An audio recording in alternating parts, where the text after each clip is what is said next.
Before I say anything, do this with me. Picture a stop sign. Not a stop sign in general, one specific stop sign you've seen 100 times, maybe near your house, maybe near work. Now answer this quickly. Was the red bright red or dark red? Was the white border thick or thin? Was the word stop perfectly centered or slightly higher? You probably felt like you could answer. And then, if you were honest, your brain did something weird. It didn't remember, it guessed. It filled in what it expects a stop sign to look like, and it handed you that guess with the full confidence of a real memory. Keep that feeling, that little flicker of uncertainty, because now I want you to do something more personal. I want you to think of a specific memory right now. The last time someone hurt your feelings, the moment you said something embarrassing in front of people who mattered, that argument with someone you love where you knew, absolutely knew you were right. Got it? Hold on to that memory for a moment, because I'm about to tell you something deeply uncomfortable. That memory you just pulled up, the one that feels crystal clear, the one you'd swear you could describe in perfect detail, your brain has been editing it. Not as a metaphor, not as poetry, as a biological process that scientists have been documenting for decades. And the version you just remembered isn't a perfect replay of what happened. It's what your brain has reconstructed from what happened. And here's the part that messes with people. Your brain doesn't do this by accident. It does it because that's what memory is for. So what is your brain actually doing with your past? And why does it matter so much more than you think? The self-editor. Here's the switch that changes everything once you see it. Your brain doesn't store memories like video files. It doesn't pull up a recording and press play. It stores pieces, fragments, sensations, a few visual snapshots, emotional tone, meaning. And then, when you remember, your brain builds the scene again. It's reconstruction. And reconstruction is powerful because it's flexible, but it's also dangerous because it's editable. When a memory is reactivated, when you bring it back into awareness, it can briefly become unstable, like a document you opened and forgot was in edit mode. Then your brain saves it again. Researchers call this memory reconsolidation, the idea that a memory can be updated when it's restored. And I'm going to call it something simpler, the self-editor, because that's what's happening. Your brain is an editor working on your past, revising and updating it, without ever announcing that it's doing so. Not every detail changes every time.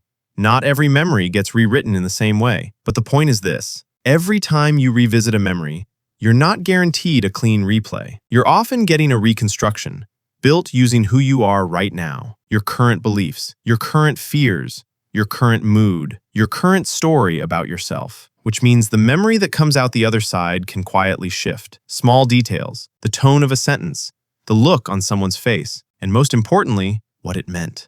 And here's the unsettling rule. The memories you feel most certain about are often the ones you've revisited the most. Not because they're truer, because they've been rehearsed. And rehearsed memories can become polished, cleaner, sharper, more story-like, until they feel like truth. Why this isn't mildly interesting. Most people hear this and go, okay, memories are a little unreliable. Cool fact. Next. But that reaction, the instinct to minimize it, is exactly what your brain wants. Because if you stay with it, you realize this isn't trivia. This isn't about whether you remember a stop sign correctly. This is about the raw material your identity is built from. Let me make it personal. Think about that memory you pulled up at the start. If it was an argument, you probably remember what they said, the exact words, the tone, the look, the moment you realized, this person doesn't get me. But here's what your brain has been doing. It's been fitting that argument into the larger story it's building about the relationship. If your current story is, I'm never heard, your brain will highlight every detail that supports that. If your current story is, they're selfish, your brain will sharpen that angle. If your current story is, I'm too much, your brain will emphasize your embarrassment and minimize your strengths. If it was an embarrassing moment, you remember the room, who was there, how they looked at you, the silence after the thing you said. But embarrassment is a special kind of memory, because it's tied to your social survival system. Your brain treats social pain like it matters for survival. So those memories can become sticky and theatrical. Sometimes your brain adds witnesses that weren't really paying attention. Sometimes it amplifies the silence. Sometimes it turns a moment into a verdict. And then there's the decision you made last year that you keep replaying. The one where you're sure you knew better. That replay in your head isn't the event. It's your brain trying to make your present make sense by rebuilding the past into a story. And that's when this stops being interesting, because your brain isn't only editing the past, it's also editing what you think is happening right now.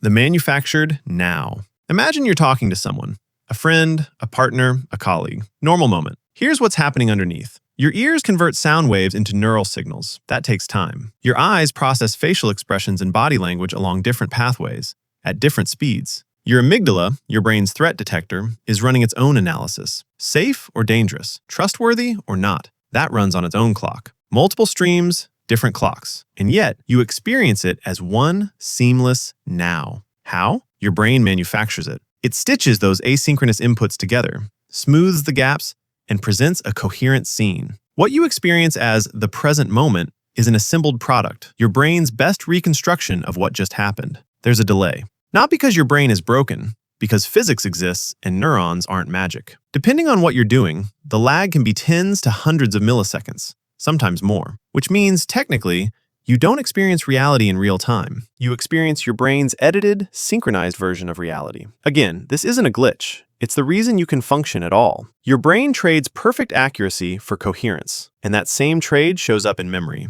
The inflation effect. Now we get to the part that actually changes lives. The self-editor doesn't edit randomly. It has tendencies. It has biases. And those biases are often strongest when emotion is involved. Here's a pattern researchers see again and again. Emotion doesn't necessarily make memory better.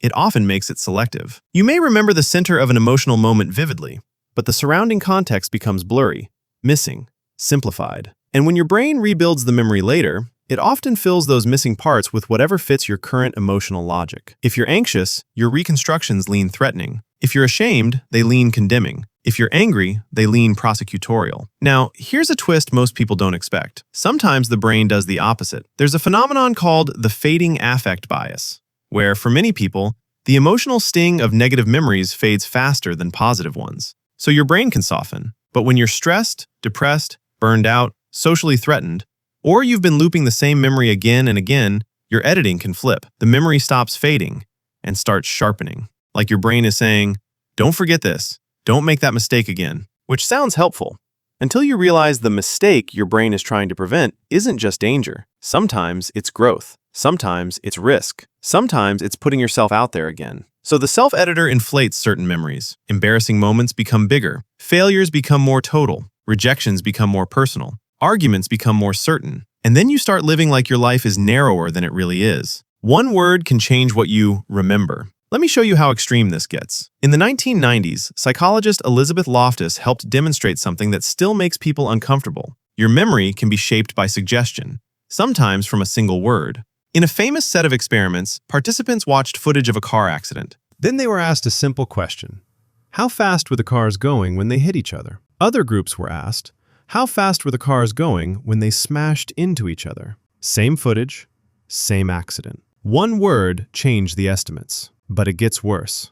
People who heard smashed were more likely to report seeing broken glass, even when there wasn't any. Their memory didn't just shift in interpretation, it shifted in content. Now pause.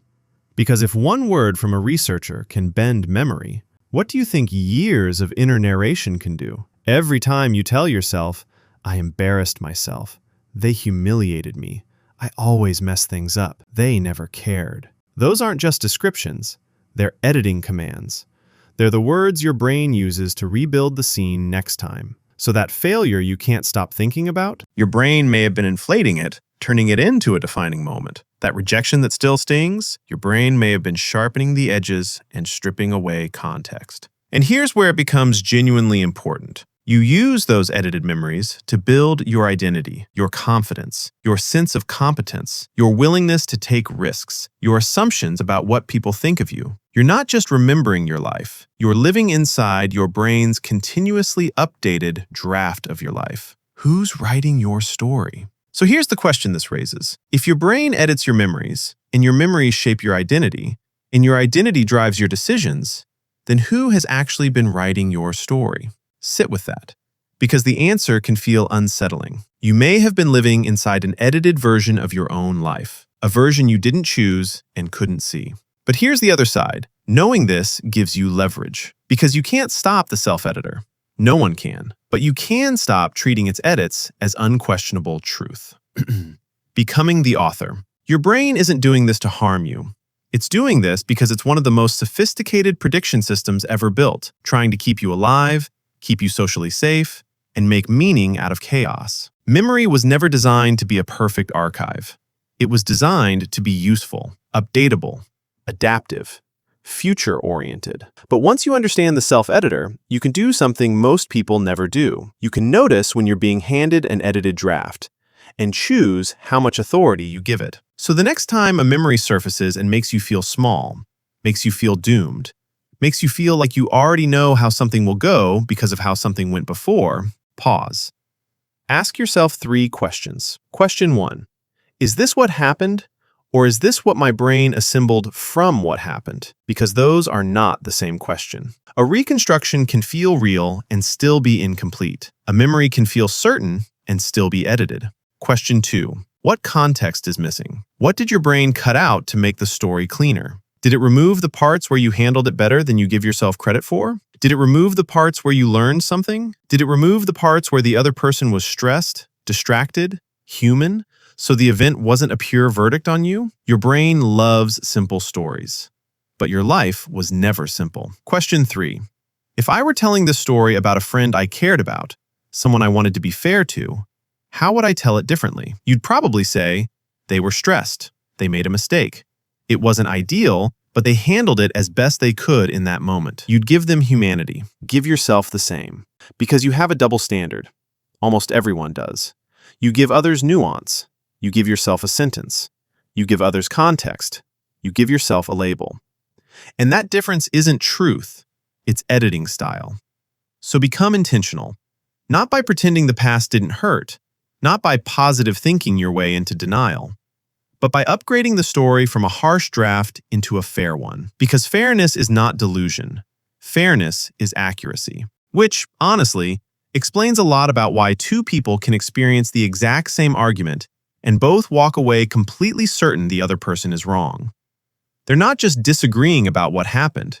They're living inside 2 completely different reconstructions, stitched together by 2 different brains, each trying to protect its own story. Your brain isn't lying out of malice. It's doing its best. And now, so are you. The self-editor will keep revising. That's its job. But now you know it's there. And that changes who gets to decide what your past means for your future.